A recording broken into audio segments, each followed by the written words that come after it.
Hey, free to play gang, welcome back to another video. So I slept on Shadowstream for like way too long. So we're already way behind on a 50% stamina cost. So unfortunately, I was not able to push this content out towards you guys soon enough. But don't worry, I have finally discovered a way that this works. And obviously this is not a team that I have designed. This is a team that a lot of people are using right now. And frankly, it is performing pretty well. Now the thing is, it is not entirely free to play because we do have some 4-star espers, or rather we have some epic espers, like for example Louis over here, we have Sender. They are not exactly very easy to get. Celine, for some reason, she just spawns everywhere, right? She's like extremely fertile for some reason. And we're also using an Essenath who is as good as a net 5. Any Shimmer epic is actually almost as rare as a normal element 5 stars. So let's take a look at the team and how it works and why I had so much trouble building it. So apparently we managed to secure our best score over here, and it's not like a big deal, right? 4.8 million.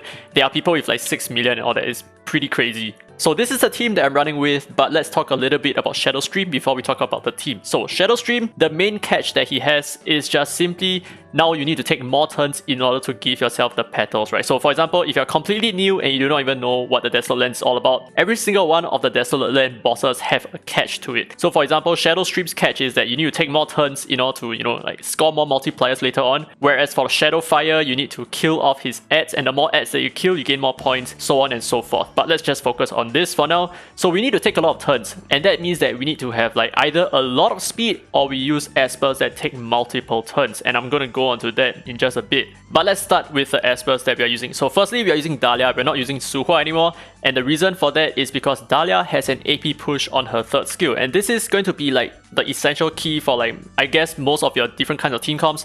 You're always going to be using espers like Dahlia. You're probably going to be using Essenath as well if you do have a copy of Essenath, and you're most likely going to be using Celine because Celine has a very remarkable 2nd skill that gives you speed up buff for 2 turns, which is huge. Because this 30%, what I found it to be, is not a 30% speed based on your base speed, it's actually 30% based on your current speed. So I have like almost 260 speed on her, which means that she's actually going to move incredibly fast, right? 30% of 260 is almost 90 speed. And here are the other 3 espers, and I will highly recommend you to use all of them as well. So the first is going to be Sender. The reason why you want to use Sender, even though he's off typing, he's actually negatively attuned over here, right? But the reason why you want to use him is for the speed lead that he has, and well, you are generally going to make him very fast as well, so he's going to take a lot of turns. So in that sense, he is going to be quite a high performer over here. And next up, Tangyun is a must use. He is an esper that is probably the most important esper over here. And the reason for that is because his multi-hits actually count towards increasing the multiplier of your team, right? The scoring multiplier. Every time he multi-hits, that actually counts as an extra turn. And this also applies to both Zora and Sienna as well. So if you do have a Zora or you do have a Sienna, definitely use them and definitely try to make them fast. So as you can see, my Tangyun has quite a bit of speed as well. That's because I'm giving him speed on the slot 6. Same for my Louis as well, so I'm also giving him speed. And as you can see, some of my espers actually have broken sets, and that's because I just don't care too much about the sets that I have. I just want to push like as much speed or as much stats as much as possible. So the thing is, if you do not have Essenath, which most of you probably do not, right? You can also use a Clara. And you can definitely use an Unas as well. And I know these are not exactly very cheap options, but whoever you have that has AP push, those would be relevant options. So I don't want to talk too much, let's take a look at the team in action. So I do have some extra tidbits for you guys, right? So what I want to say is that, when the petals come out, there is actually a way to, calculate the kind of multipliers that you're going to get. And obviously the more turns, the better, but it's not as straightforward as that. So the first petal actually requires you to take 8 whole turns. And the second petal requires you to take 6 whole turns. And the 3rd petal requires you another 6 whole turns. And the 4th petal requires you to take an additional 4 turns. And so on and so forth. I have not actually attained the 5th and the 6th petal, but one can only assume that the requirements to achieve the next petals onwards gets lower and lower, which means that it's probably going to be like 8, 6, 6, 4, 4, 2 maybe, to obtain all 6 petals. So that requires you to have a lot of speed. And the reason why I say that it's very difficult, right? Like Shadowstream, the reason why it's so difficult is because the boss himself already has 180 base speed. For you to even get one single petal, your entire team needs to move more than once ahead of Shadowstream, because if you're only able to match his speed, which is like your team has 180 speed, you are only going to be able to obtain 6 turns, which is not even enough to collect your first petal over here. And the thing is, you only have so few opportunities to obtain your petals, right? Because, you know, as long as he starts taking his second turn, which he just did, it's gonna be a lot more time. There's gonna be a lot more time constraint before you can achieve your second, third, and your fourth petals. If you notice over there, my pursuit actually procced an extra petal. That's because I took an additional turn that met the threshold for the next petal, which is, you know, 8664. So basically just remember that the requirements are very stringent at the start, but it gets a little bit better as you progress. So basically this is hard because your basic requirements is already quite high, right? You need to have a lot more than 180 speed on all of your espers on average. But at the same time, you know, if you want to get more than just like 4 or 5 petals, you need to have an incredible amount of speed, or your team needs to be very perfectly speed tuned, very perfectly built as well. Like all your espers need to be perfect. You need to have all the ideal espers for the team in order for you to obtain like 6 petals, so on and so forth. But the thing is, you don't really need to have like 5 petals. From what I have realized, I think like a 3 petal or maybe a 4 petal, that could be good enough. And as you can see here, I am having a 8 times multiplier with just 3 petals. So there is something else to the petals as well. It's not a linear increment of 2, 4, 6, whatever, yada yada. It actually has tiers within itself. So for example, the first petal is I think a 2 times multiplier. The second petal has like a 4 times multiplier. But the third petal actually goes up between 6 and 8, depending on how far you are towards the next 4th petal. So there is actually not just 6 petals, so to speak. There are actually maybe somewhere around 10 different kinds of petal levels, 10 different kinds of petal tiers for you to obtain an 18 times multiplier. But this is just my assumption, right?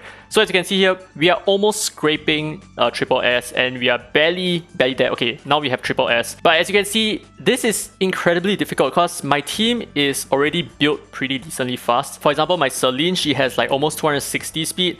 And my Asenath has like, I think 280 speed. I think she's currently using my Gabrielle's relics, which is why she has so much speed. And I'm only barely making the triple S score over here. So I have really no idea how people are achieving stuff like 6 million on Shadowstream. It is really quite crazy. Unless, well, obviously, unless you have stuff like Sienna or Zora, who takes a lot of multiple turns. So maybe I can just showcase Zora and see how it functions after this. Okay, let's see whether there's any difference at all if I run a team like this. Let's say I replace my Lu-Yi with a Zora. Hopefully this gives us better score, right? Because like I said, Zora has double turns, right? She takes double turns on her second, her third skill, which allows her to, you know, effectively take a lot more turns and give us more multiplier that way. But it's also very important that your Zora has skill up so that she casts her second and third skill a little bit more frequently, as opposed to, you know, every 4 turns that she has her skills up and running again. So I definitely need to work on her skill ups, that's for sure. But all I'm saying is that if you do have a Zora, she can be potentially quite a useful option over here. But this is like literally my first test, so hopefully this works. And I'm running her with a decently speedy kit as well. She has, I think, about 160 speed, which is not a lot, but is pretty okay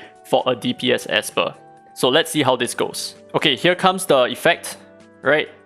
And another thing that I did, I just like completely brushed over, is that the more turns you take, the smaller your HP cap penalty is gonna be. So yeah, take more turns equals good things, right? So yeah, you definitely need to be built very, very fast. Okay, let's try to see whether Zora uses her multi-hits. Okay, good. That's a good pursuit over there. Very good pursuit. Zora, come on. Okay, she's not ready yet, so maybe her next turn, she might be able to do a double turn. Hopefully. But yeah, so espers like Sander, very, very great. Very, very good option over there. Okay, come on. Pursuit procs, pursuit procs. Whoa. Tang Yu is on a roll today, man. Okay, good. That's a double. Yep, that's a double turn, so that actually adds 1 more to our multiplier counter. Nope, we are not able to achieve the 4th petal. That's pretty unfortunate, but at least we still get an 8 times multiplier. So, you know, I guess, well, at the end of the day, maybe Zora needs to be built like super fast, maybe like 200 over speed for her to be relevant over here.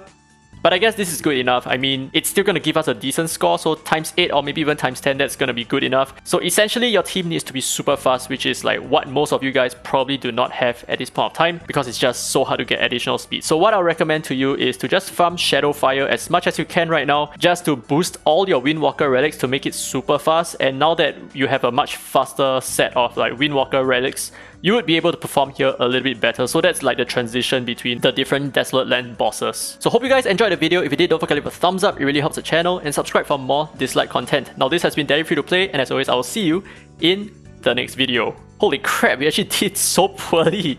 3.4 million.